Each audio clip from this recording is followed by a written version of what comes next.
Welcome to Democracy Differently, the podcast about why democracy isn't working and how to fix it. I'm your host for today, Jessica Sutherland, here with Johan Farkas, Assistant Professor in Media Studies at the University of Copenhagen. Johan is a leading thinker on the intersection of digital media, journalism, disinformation and democracy. Today, he is here to talk to us about the effects of misinformation, disinformation and fake news. More specifically, how fears around disinformation have often failed to address the rise of anti-democratic politics, while inadvertently giving authoritarian leaders a line of argument for limiting critical journalism and political opposition. Johan, thanks so much for coming. Yeah, thank you for having me. So as always here on the show, the first question we have to ask is, in a sentence, what do you see as the biggest single problem with democracy? I think the biggest problem is that we never actually had democracy. It's also an ideal that can perhaps never be achieved, but that we can continually strive for. But increasingly, our political leaders have moved away from even pretending that this is what we are pursuing. Great, thanks. So in your book, which you co-authored with Yannick Shu, and is titled Post-Truth, Fake News and Democracy, Mapping the Politics of Falsehood, you focus on the emergence of post-truth worlds. What are these and how do they influence democracy? Yeah, so what we map in the book are discourses, you could say. So all these fears and debates around fake news, misinformation, disinformation, infodemics, and so forth. There are so many different overlapping concepts being thrown around. And we call them collectively post-truth worlds to emphasize that this is not just talk going on, but very much also material implementations and discourses that have material consequences. In the sense that we see new forms of laws being implemented, new forms of policing, of course, new forms of technologies being implemented, and so forth. So we are interested in how all these debates and fears around fake news and democracy, post-truth, how they end up having, often is our argument, anti-democratic consequences. Great, thanks. Is there any kind of examples you could give to kind of highlight some of the distinctive features that come out there? Yeah, definitely. So, of course, it was very much Trump's first election in 2016 and the Brexit referendum that really launched the notion of post-truth and fake news into ubiquity. And ever since then, we've seen a lot of talk about this being the primary threat to democracy, this being the primary crisis of democracy, it being a sudden crisis that requires radical measures. And these measures, as we showcase throughout the book across the world, often revolve around different forms of policing, both policing in a linguistic sense, or more discursive sense, telling people that they are doing it wrong and that they are misinformed masses trapped in echo chambers, but also in a very material and violent way of implementing new forms of censorship laws that make it illegal to share whatever different governments consider to be misinformation, which can, of course, very easily be used by authoritarian leaders to limit political opposition and limit critical journalism, which is exactly what has happened. So this fear of fake news, which we see as having a lot of ahistorical problems, also has these consequences where the argument is that we want to save democracy, but the outcome is that we limit people's ability to actually participate in decision making. So you mentioned there are some measures that we try to put in place to limit the bad effects of fake news, misinformation, disinformation. What sort of blind spots or pitfalls do you think there are in the ways that we currently think about how to tackle these problems? So I think there are multiple. The first thing is just that this very prevalent idea that this is a sudden crisis and that it is liberal democracy's primary challenge is a sudden change caused by technologies that are now trapping people in filter bubbles, and they no longer are able to navigate information. Because yes, there are new technologies, but for example, inequalities across liberal democracies, inequality has risen for decades. Trust in government has been declining in multiple countries for decades, in the US especially. Media has become increasingly concentrated for decades. So there are these kind of structural changes and threats to democracy that have developed over decades that suddenly we see the result of in a lack of trust in government, lack of trust in media, and then the argument becomes that, oh, this is very sudden and due to technology, and also it is often described, as we showcase in the book, it's often described in these deeply depoliticized way of being a virus. This notion of it being a virus, it being an epidemic, an infodemic, which has this consequence that politicians can easily say, oh yeah, this is a virus, fake news is a virus, and so how do we stop it? We ban it, or here is our vaccine, which is exactly this kind of new form of policing of speech, and of course this does not improve democracy, and in many ways it limits the it contributes to the problem that were already there, right? It does nothing to reduce inequality. It does nothing to reduce a more equitable media landscape, or make it easier for people to participate in public debate or decision making. On the contrary, it often limits people's ability to do these things, but it's legitimized in the name of democracy. And so our critique is of policy making around this, but also how journalists and scholars have contributed to this, because this notion of the virus, the fake news virus, very much comes from academic literature as well, which has then both inadvertently and advertently been used to legitimize these forms of policing of speech and of participation. That's a really interesting dimension, I think. And it sounds like the historical context is probably key here. So why is the kind of historical background of misinformation and disinformation so important? So the history of liberal democracy in the 20th and 21st century is very much the history of propaganda and persuasion techniques and so forth, right? Of course, going back to someone like Edward Bernays, who is often called the father of public relations, and who was the nephew of Sigmund Freud, who was very openly in favor of using what he called propaganda to steer the masses, his argument was that this is needed because, you know, the average person cannot navigate the complexity of modern society, modern being in the 1920s, right? So therefore, we kind of have to have a profession that guides their decision making, right? So this kind of top-down view on democracy that someone like Bernays promoted 100 years ago is very much the same one that guides a lot of debate now, right? But exactly, our critique is that this top-down view on democracy has always had a deeply anti-democratic undercurrent to it, right? Because this notion that people are not capable of deciding is also a way of legitimizing not letting them decide, right? Not letting them have influence. But again, like to say that we now live in a post-truth world and not acknowledging that we had a whole Cold War where it was all about state propaganda, or that of course the PR and advertisement industries are so key to liberal democracies, and of course very much built on what was, again, early days called propaganda theory and propaganda techniques.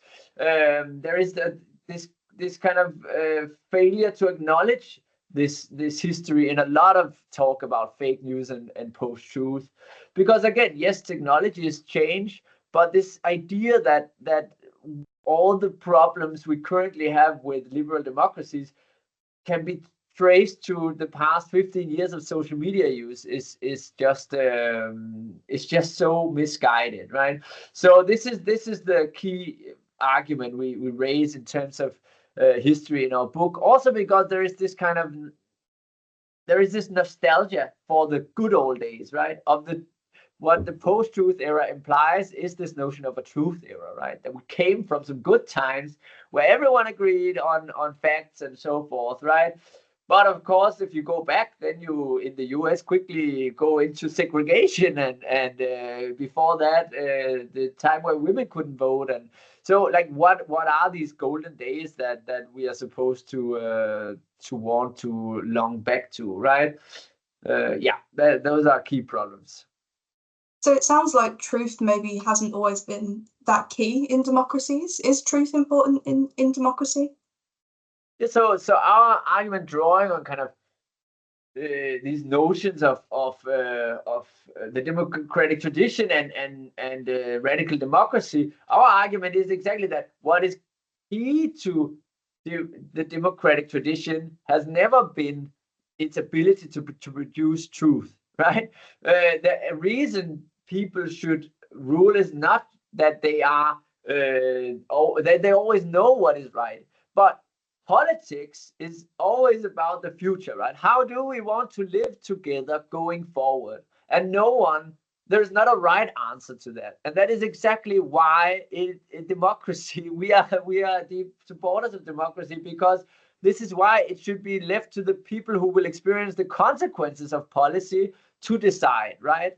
And this is why there is no expert who should or can dictate how we would like to live together, right? That's the kind of fundamental idea of democracy as we see it, and this is why it is important to have spaces of disagreement, have spaces of dispute, and not police disagreement in democracy, right? So of course it is important in a debate that people can agree on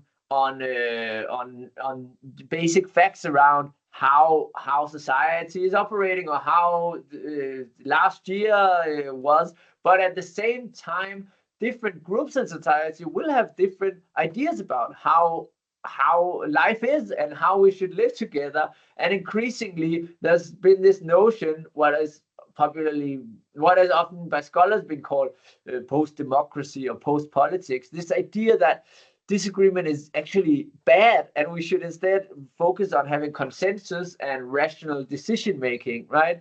Which is also what goes through a lot of these post-truth worlds. This idea that the problem is too much disagreement. Polarization is a word in this popular word in this regard, right? This idea that because people are becoming because people disagree more now than they used to, which is also a questionable historic claim, then democracy is falling apart because of that, right? But I would argue the contrary. It is a problem that polarization is seen as something to be policed, right? Why are we not asking how could we build also through new technologies more spaces of participation, in the sense of not only debate but also involvement in decision making, right? But these are not the kind of questions being asked. Instead, this fear of fake news has led to this increased focus on how can we police people, how can we limit their ability to contribute, because maybe that becomes almost a logical extension of that argument, right? Which some are also making explicitly. Why are we even letting people decide, right? Why are we not just letting experts rule? And then we, of course, moved away from the ideal of democracy altogether. So that paints quite maybe a dark picture of where we currently are, and maybe where we've always kind of been moving from. And in your book, you outline 3 different so-called villains that are typically understood to be the kind of causes and carriers of these problems and of fake news.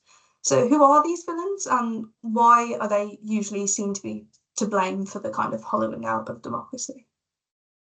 Yeah, so again, what we do in the book is, of course, to try to trace out, okay, there is this description of a sudden crisis of democracy around post-truth and fake news.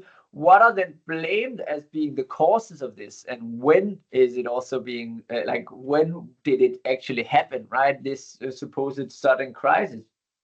And there we find that it's recurringly social media, journalism, and the masses themselves, so the masses that are being blamed, right? Social media, in the sense that social media has polarized people, placed them in filter bubbles or echo chambers, all of which, again, metaphors with questionable historic and empirical backing, but that have become very powerful explanatory forces in terms of explaining why we supposedly have this sudden crisis, right?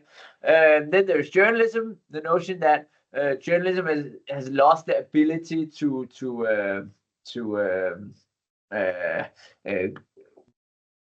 be a producer of knowledge, in the sense that people no longer listen to journalism as they used to. And then finally, the masses being blamed for not listening sufficiently to experts, for also, of course, being trapped in social media echo chambers and so forth.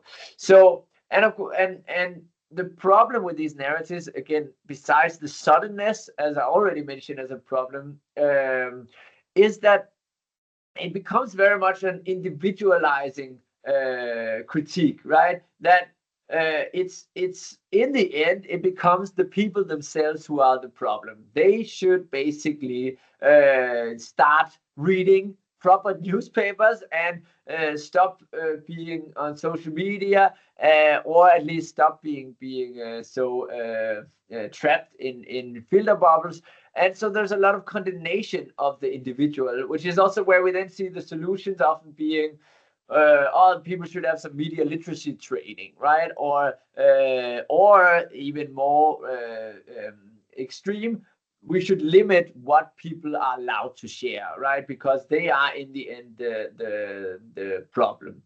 And to us, this is such a misguided analysis of what types of crises that liberal democracies are facing. So if we're going to kind of blame, I guess, these social media platforms, journalism and citizens, then the ways that we try to combat fake news and misinformation and disinformation will of course be kind of focused on these three groups, I guess. So what are some of the ways that are being tried, and do you think any of them are kind of one of the best ways forward for us to tackle? Yeah, so in our book we outline 4 main proposed and implemented forms of solutions across the world, and we try to look across all inhabited continents. And first of all, we see a lot of moralizing and condemning, which I've already touched upon. This notion that people need to listen to experts and stop behaving in these irrational ways. There is policing the truth in the sense of implementing laws or police task forces that are designed to try to limit the scope of what information can be shared. And again, we see in Southeast Asia, for example, numerous countries implementing these kind of anti-fake news laws, also Russia. And these are, of course, not a way to make these societies that are already have huge anti-democratic problems. There is not a way to make your society more democratic, right? Even though that's often the argument used to legitimize this, that this is to protect democracy. Of course, as human rights groups have made clear again and again, this can so easily be used to target political opposition, as we've seen, especially in a place like Russia, right? Then we have a third kind of solution, which is technological solutionism, that this is about like tweaking algorithms to make more good content appear in people's newsfeed and remove more bad content. And then finally, which points to journalism, right? This notion that we should reestablish is a sense of truth making. We need more people to buy newspapers and listen to journalists, and in that way, or science as well, right? Scientists, and in that way, we can kind of restore some notion of a stable truth era, right? But we are very critical of all these solutions. I mean, obviously some are worse than others. It's like actually putting people in jail for writing critically about the government is obviously worse than wanting to implement some kind of media literacy program for people. But in all cases, it becomes this notion that it is the people that needs to be policed that dominates. And again, that the problems of democracy are sudden and needs to be tackled through these new and radical solutions that all focus on re-establishing truth, right? And again, this is for us such a flawed approach, because you're not only gonna miss the key structural problems that liberal democracies have of inequality, for example, access to information and so forth, but you're gonna make these things worse by policing people more and moving people further away from actually having democratic influence, right? So we are not very optimistic in the book about current solutions. Great, thanks. So if the current solutions that we're kind of using at the moment are falling short, are there any that you might propose as an alternative or even an additive to these solutions? Yeah, so I think many of them have and that could also address, I mean, the real problems that exist around new forms of disinformation on social media, for example, which I've also studied extensively. I think what we already know, like there are a lot of studies that try to measure which countries fare better in terms of disinformation, like which societies are more robust in terms of combating disinformation. And there, of course, it's things like general levels of inequality, people's education levels. So it's like these are not new types of solutions, right? And they are not mainly focused on addressing a sudden problem of falsehoods, but more how can you build a structurally robust society where people have democratic influence, right? So it's about people's access to media. How could you expand people's access to public service media, or could we even envision new forms of public service social media outlets, right? That are where the focus is not just on engagement, driving engagement to serve up more ads and harvest more user data that can be used to optimize AI platforms and also to serve more ads. I think like these are the questions that should be asked. How could we reduce inequality, again, which has been rising across liberal democracies for decades? How could we support a more pluralistic media landscape? Again, ownership of media has been concentrating for decades. These are things that scholars and I mean media advocacy groups and so forth have raised for decades. There's not really that much newness to it, but I think these are the things that need to be addressed, and that would also address people's on an individual level, how well people are prepared to deal with everything from scams to political forms of manipulation, which again are not new in themselves. They take new forms on social media and through artificial intelligence in the sense of LLMs, large language models. But the fundamental issue that a lot of different actors will try to manipulate you to get you to buy something or to get you to support a political cause, that is certainly not a new problem. It's a problem in liberal democracies. Great, thanks. And you mentioned there about how inequality is definitely playing a role here. So what sort of effect do you think that centralized wealth and corporate power, which is something you mentioned in the book, have on democracies, and why is that such a problem? I mean, it's become clearer than ever right now that U.S. Liberal democracy is falling apart at the rate that it is right now, right? With Elon Musk being a form of shadow president. But even before that happened, I mean, having a class of people that are so rich that investing a billion US dollars or pounds in a political project that could benefit you, obviously that is a huge threat to democracy.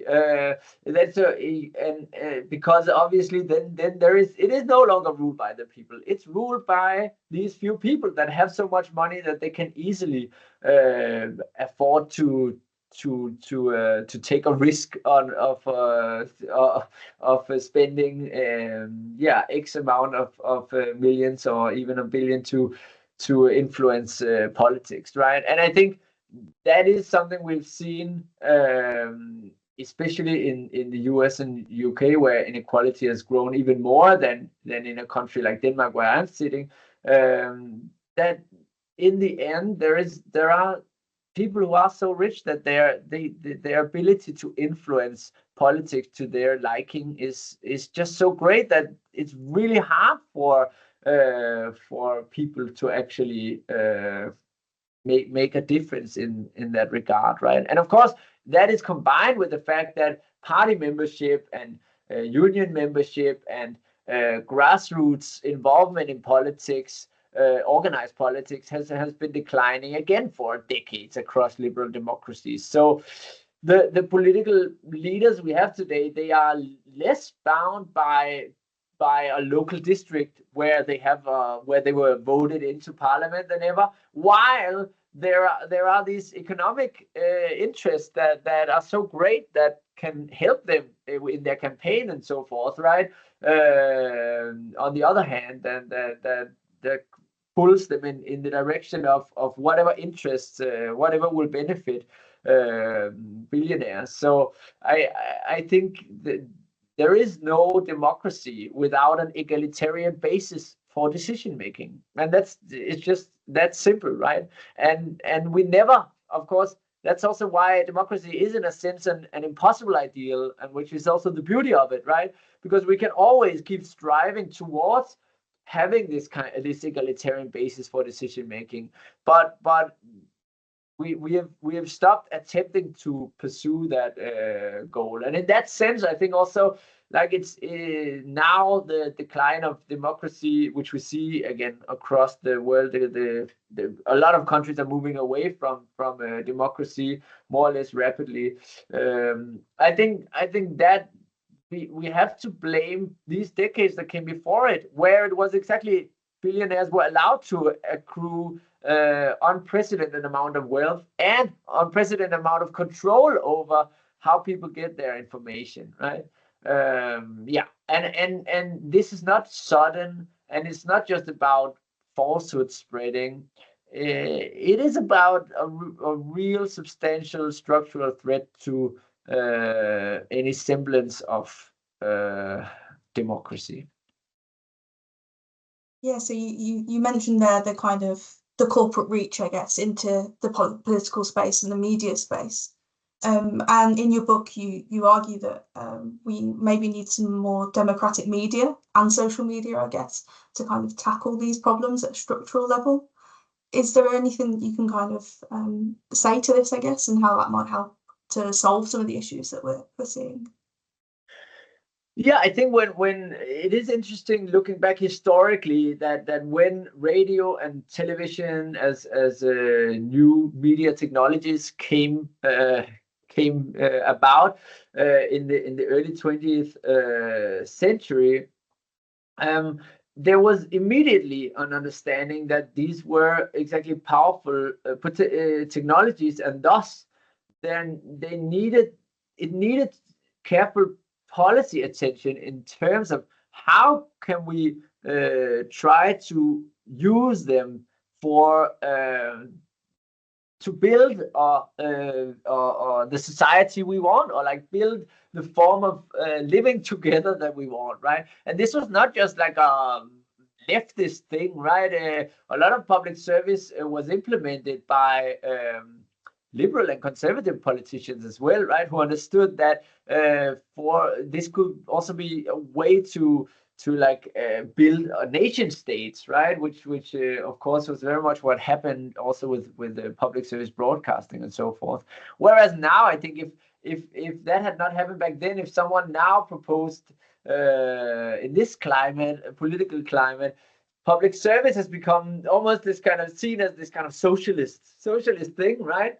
And so I think, yeah, why has there since social media really came about, and it was very clear early on, right in the early 2000s, that this would be a transformative technology. Why has there not been any debate on what would a public service internet, a public service social media platform look like, right? And I think that conversation, while it's way overdue, this is exactly the kind of conversation we need to be having now, when it is so clear how it is causing problems, right? I think Musk's takeover of Twitter and his move to turn it into this far right media conglomerate or media channel is such a clear example, right? I mean, that basically he spent those billions of dollars not because it was a profitable investment, but because it was a political investment, right? It has allowed him to later also then spend money directly on Trump's campaign and owning a major social media platform that he can use both himself as a channel, but also tweak algorithms, as we know he has done, to promote certain worldviews, right? And I think, again, leaving that in the hands of billionaires, in this case Elon Musk, who has these clear interests that are against democracy. I think that is that we are seeing some really disturbing consequences of that, right? So yeah, how could we in Europe, for example, build alternatives to these tech giants that are more aligned, or not only more, but that are aligned with visions of democracy? And of course, there the key issue would be, how do we ensure that there is an arm's length principle, that so politicians don't have that kind of influence over how these public service social media platforms are run. But I think, again, we do have a history of that exactly playing out, right, with public service radio, public service television. So I think there is a tradition to draw from, right? And again, there's been the state here in Denmark. We have very digitized state, so there's been a lot of digitization going on in terms of the state, but it's all been focused on making more efficient the citizens' interaction with the state, and making the citizen more responsible for their own lives. You can no longer get help for your issues as you used to. You have to do it yourself online, right? And again, it has become a lot more efficient, checking your tax returns or something like this. But there has been very little to no efforts to try to think about, could we build infrastructure that actually brings political decision making closer to people? Yeah, that has just been kind of left up to for people to go to these foreign, in many cases US based tech giants, right? And yeah, that we see the consequences now. Thanks so much for such an interesting discussion. And so we like to end these podcasts with a set of quick-fire questions usually. So the first one for you is, how hopeful are you for the future? Not so hopeful, but vigilant in the sense of wanting to be part of building alternatives. Thanks. And what frustrates you the most about how fake news is currently being tackled? That I think political elites tend to tackle a series of crises of liberal democracy by deepening a democratic deficit that has grown over the past decades. Thanks. And even though it's not on individuals, perhaps, to make these changes, is there anything that our listeners could do to make even a small difference? Yeah, I think it is that we all need to organize and and try to believe more in politics in the sense of engaging in collective action, right? I think we have a lot of people, and some, including myself, have been a bit too hopeful that the problems of liberal democracy would be and could be faced by political leaders, whether it's climate change or inequality. But I think it's become clear that the will to do so is simply not there, and the resulting far right movements that now dominate, funded by billionaires, they are certainly not gonna want to change how things are moving. So yeah, I think we should all try to think about how we can organize and build calls for democratic alternatives. Thank you. That's really interesting. And what aspect of post-truth do you think would be easiest to tackle or simplest to tackle first? Yes, I don't think there are any easy solutions, but there are a lot of solutions that are kind of in front of us, right? But the difficult part is, of course, to implement them in a climate where political elites are not willing to do so. So something like wealth inequality, right? We know what could address that, right? I mean, economists know what could address wealth inequality, and it has been done before, right? So the different forms of taxation of wealth and the elimination of tax havens and so forth, that is very much doable. But the political will in leadership is not there, right? Not among the far right, but also not among center left liberal politicians. So I think the solutions are actually not, the hardest part is not finding the solutions, but it's more about how we can actually push to implement them. The same could be said about like expanding public service or trying to build public service social media. Like, I don't think that the difficult part would be to find really talented people who would be willing to try to build such a project, and if the funding was there. But it's more how can we the hard part is to actually build up that will to do it. So at the beginning of the episode, we asked what you consider to be the biggest problem facing democracy. And given all that we've discussed, my final question to you is, if you had to pick one thing for democracy to do differently, what would it be and why? Yeah, I think democracy, it's important to remember that democracy is an ideal, and in many ways also, as I said earlier, an impossible ideal, in the sense that it's an ideal of popular sovereignty, equality, and participation, that the people who experience the consequences of politics, which is of course all of us, that we should also be the ones who influence how we want to live together in the future, right?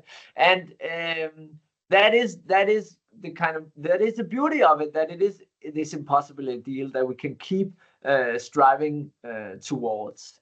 But I think our societies, liberal democracies across the world, seem to have increasingly giving up on even pursuing this ideal. And I think especially now with the far right takeover that we see in a lot of liberal democracies, it's becoming even explicit, this argument that we should just move away from the democratic ideal altogether, right? And move into authoritarianism, right? And so I think what we must do is to try to organize around questions of how, in a digital era, or also with new technologies, how could we build a more equal, inclusive, and participatory form of democracy in the 21st century? I think this was exactly these are the kind of questions that democratic movements have asked throughout history, and I think these are the questions that we should address now more than ever, right? Because again, this focus on a sudden crisis of fake news has, I think, led us down a path where we forget that what we are trying to protect in the first place, right? Which is a normative position of wanting a society to be governed by the people living in it. And I think this has increasingly become lost, and the consequences that anti-democratic forces have very easily been able to swoop in and even take over many of the arguments from liberal thinkers by saying, yes, exactly, we agree fake news is a virus, and now we're gonna remove it by implementing an anti-fake news law, and now you are not allowed to say something critical of the government or support the Palestinian struggle in Gaza, or so, like this limiting of public debate and of participation that naturally flows from that, or that is being legitimized through that, I think is deeply concerning. Thank you so much, and thank you so much for such an enlightening discussion today. And you can find out more about Johan Farkas' work in the description box below and on our website. And if you've enjoyed the podcast, please remember to subscribe. I've been your host today, Jessica Sutherland, and thank you so much for tuning in.